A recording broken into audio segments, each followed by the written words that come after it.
Arif dan Bu Evi, kita udah mulai buka diskusinya. Pertama aku mau nanya ke Pak Arif dulu nih, ngomongin frugal living nih Pak. Ini tuh setiap orang kayaknya punya opini masing-masing tentang arti frugal living ini sendiri. Kalau dari Mas Arif sebagai konsultan keuangan nih, Mas Arif, apa sih sebetulnya frugal living itu? Oke, terima kasih Bila. Mumpung hujan ya, mumpung ketemu Bu Evi, guru ya Bu ya.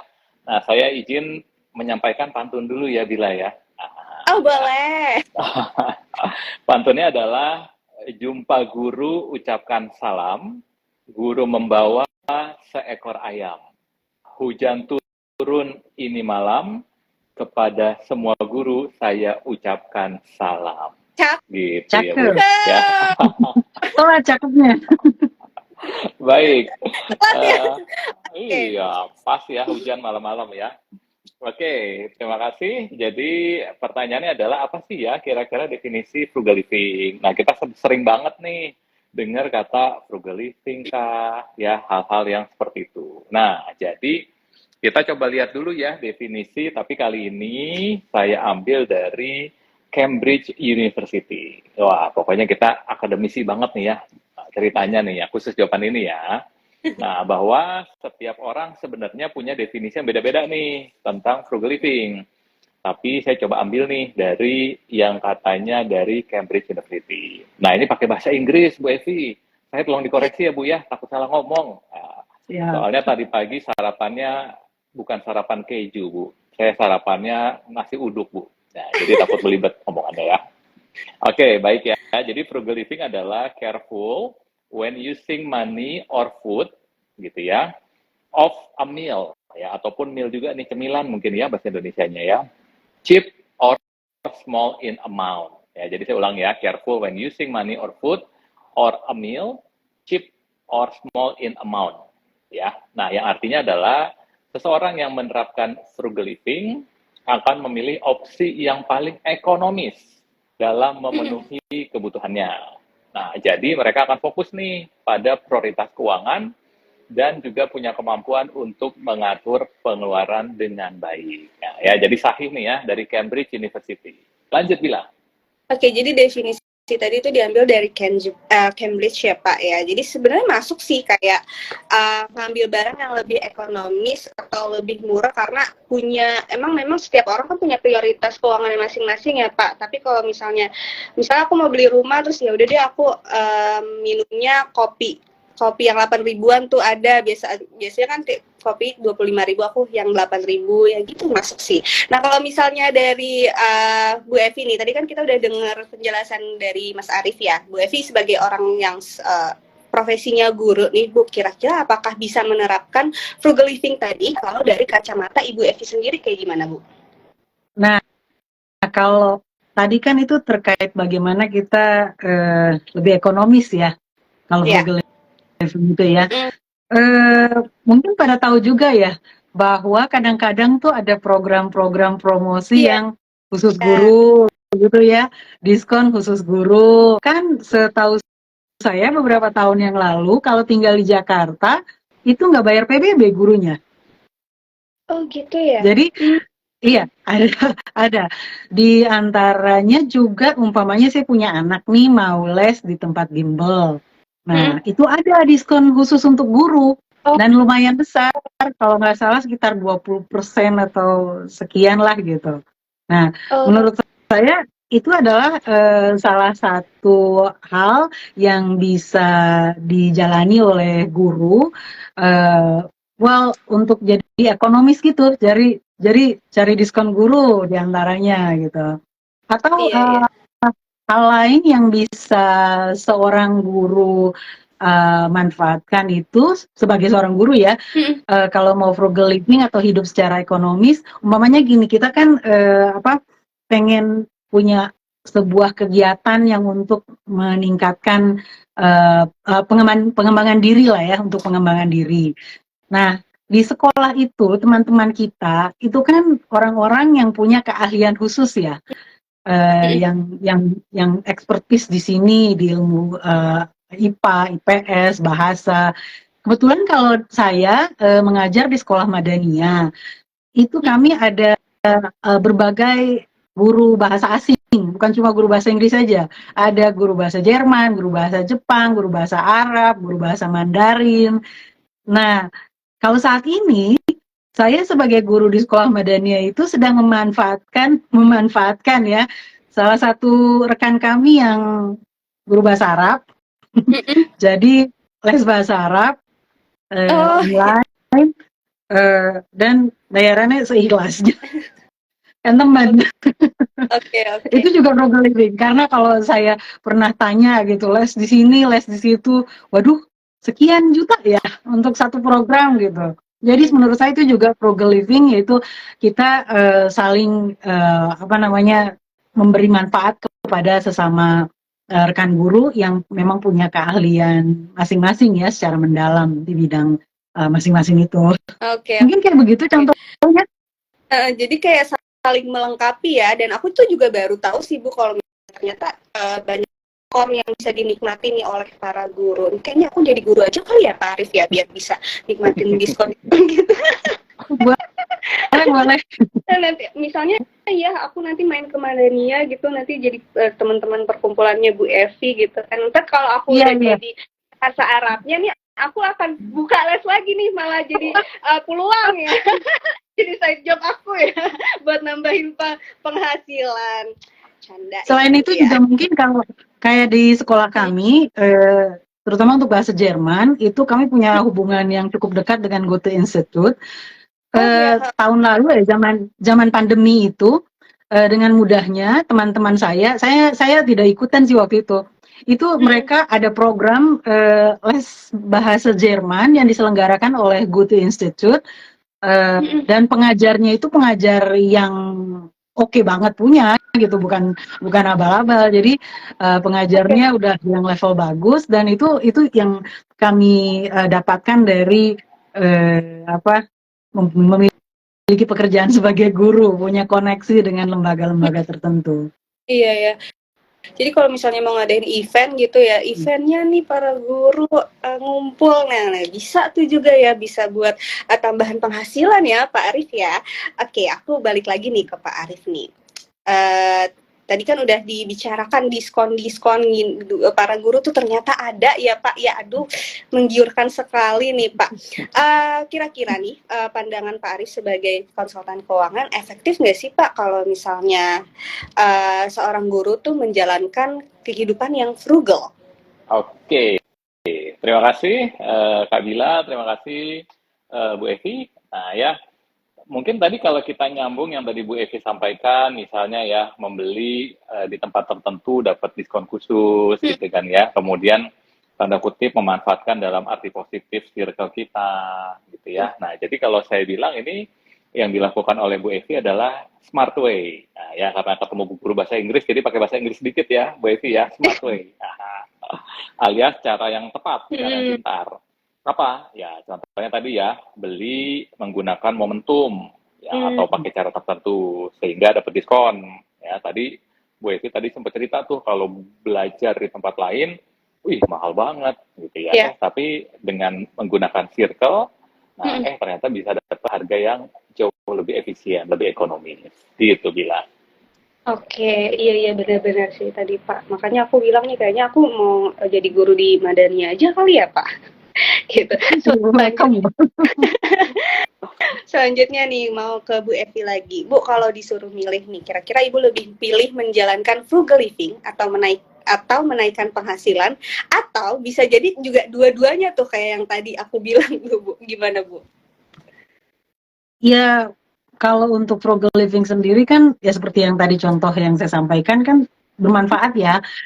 Mungkin ada hal-hal yang lain juga sih sebenarnya yang bisa dilakukan oleh seorang guru supaya bisa menjalankan kehidupan yang lebih ekonomis gitu ya. Kan juga katanya gaji guru nggak gede-gede amat ya. Jadi memang harus ekonomis ya. Mungkin selain itu juga menambah penghasilan kalau buat guru, dan ini juga masuk ke konsep hidup frugal living ya mungkin ya, bahwa kita memanfaatkan keahlian kita untuk hal yang lain selain hal utama yang kita lakukan. Ya mungkin banyak sih guru yang kasih les tambahan, itu juga kan Yes. menambah penghasilan. Ada bisnis-bisnis online yang bisa dikerjakan di luar jam kerja. Ya, itu masuk akal dan itu kalau saya lihat dalam kehidupan nyata saya sebagai seorang guru, itu terjadi. Banyak teman yang punya bisnis online, banyak teman yang kasih les ke siswa lain ya, tentunya bukan siswa di sekolahnya. Itu menambah penghasilan di samping tetap bisa mendapatkan keuntungan-keuntungan lain yang kayak diskon gitu atau circle yang hemat gitu. Oke. Kayak gitu mungkin ya. Oke. Balik lagi nih ke Pak Arif dan mungkin akan menjadi pertanyaan terakhir karena ternyata sudah mau 7:30 ya. Oke. Pak Arif, ada nggak sih tips untuk nggak cuma buat guru aja, buat kita tuh bisa ngejalanin frugal living, mungkin juga bisa buat jadi tambahan penghasilan kayak Bu Evi tadi. Ada nggak financial hacks-nya nih dari Pak Arif sebagai konsultan keuangan? Oke, thank you Bila. Ya, tadi kalau kita mendengarkan apa yang Bu Evi sampaikan, ya katakanlah memberikan les tambahan gitu ya, berarti itu adalah masuk ke dalam menaikkan penghasilan gitu ya. Jadi ibaratnya kita mencari penghasilan ya dengan cara yang profesional begitu ya Bu Evi ya. Nah, halo, suara saya terdengar Bila? Aman ya? Kedengeran? Oke, sip. Terima kasih. Nah, jadi gini ya, Zafran semua dan rekan-rekan, untuk menambah kekuatan atau saya ulangi ya, jadi untuk menambah kekuatan finansial atau sumber daya finansial, nah tentunya selain mengandalkan dari gaji, para guru, ya ataupun kita juga dapat nih menambah sumber pendapatan, nah, dengan mencari pekerjaan tambahan. Contoh, tadi WF udah sempat mention sedikit ya, contohnya memberikan les privat, gitu ya, di luar jam pelajaran tentunya ya. Nanti kalau di jam pelajaran dicari-cari nggak ada ya bu gurunya ya. Kemudian ya di luar jam pekerjaan ya bisa juga misalnya membuka usaha sampingan. Tadi Bu Evi juga sempat mention misalnya kursus online, live online gitu ya. Ataupun pekerjaan tambahan lainnya. Katakanlah Bu Evi atau Kabila punya kemampuan bikin kue misalnya ya.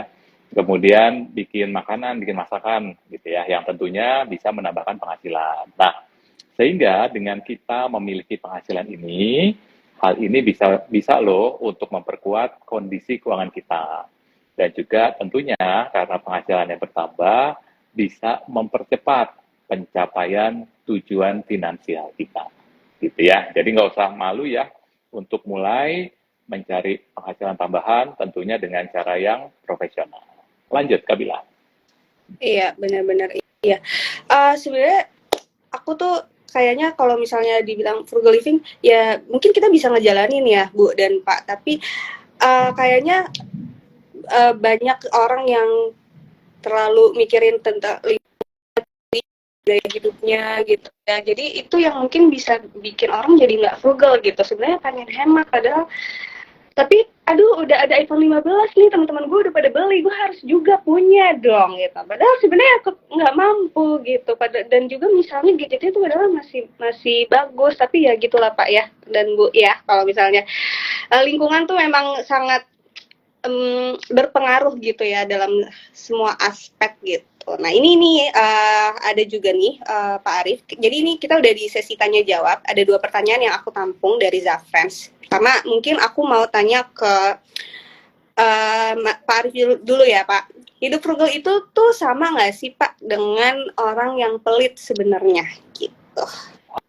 Oke, nah terkadang nih ya suka diplesetin nih. Ini sebenarnya pelit atau frugal? Iya. Gitu ya. Nah, tadi kalau kita mengacu ke definisi tadi tuh ya dari Cambridge University, nah sesungguhnya frugal living adalah kita memilih, ya kita sendiri yang memilih untuk memiliki gaya hidup yang sederhana, ya atau cheap lah ya kalau bahasanya tadi Cambridge University. Artinya tadi kalau yang sempat Bila sampaikan, ya secara uang kita punya, misalnya mau beli kopi yang bermerek yang 50 ribuan, ya tapi kita sendiri dengan sadar memilih, saya nggak mau kopi yang 50 ribuan, saya beli kopinya misalnya yang 20 ribuan. Supaya apa? Supaya 30 ribunya misalnya bisa untuk top up. gitu ya. 30.000 sehari ya. Kalau di setahun, di sebulanin deh kali 30, hampir 1 juta. Di setahun kan 12 juta. Wah, ya bisa beli Bayar banget tuh, Pak. laptop baru ya Bu ya, bisa ganti laptop ya. Nah, cuman gara-gara urusan sepele, kita memilih tidak membeli kopi bermerek, kita memilih untuk membeli kopi yang lebih terjangkau. Ya, bukan berarti kita nggak punya ya, uangnya ada, tapi kita memilih untuk sesuatu yang lebih berdaya. Lanjutilah. Iya, benar-benar itu emang sangat ini sih Pak, berpengaruh banget sama keuangan kita.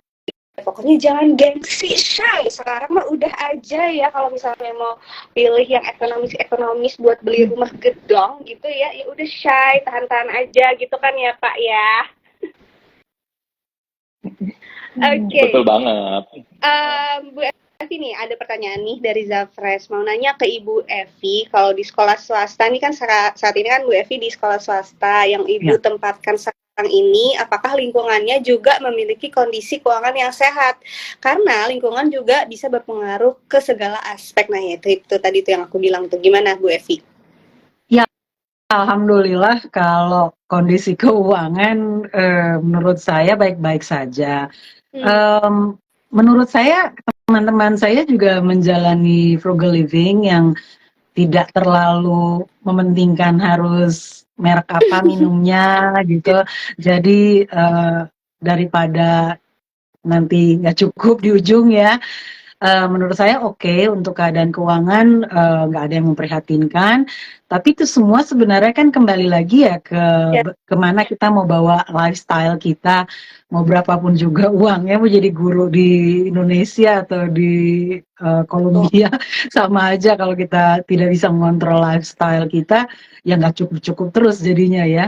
Tapi kalau memang mau untuk beberapa rekan-rekan dan saya sendiri, kalau saya ingin memiliki sesuatu yang lebih baik, yang menurut selera saya cocok gitu buat saya, ya itu tadi, menambah penghasilan. Tadi Bapak Ari bilangnya kita bisa nambah penghasilan dengan ada bisnis, bikin makanan. Itu kok cocok banget ya sama saya.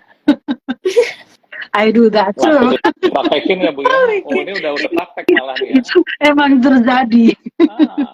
Contoh real ya Bu ya. Contoh kasus nyata nih ceritanya nih. Iya.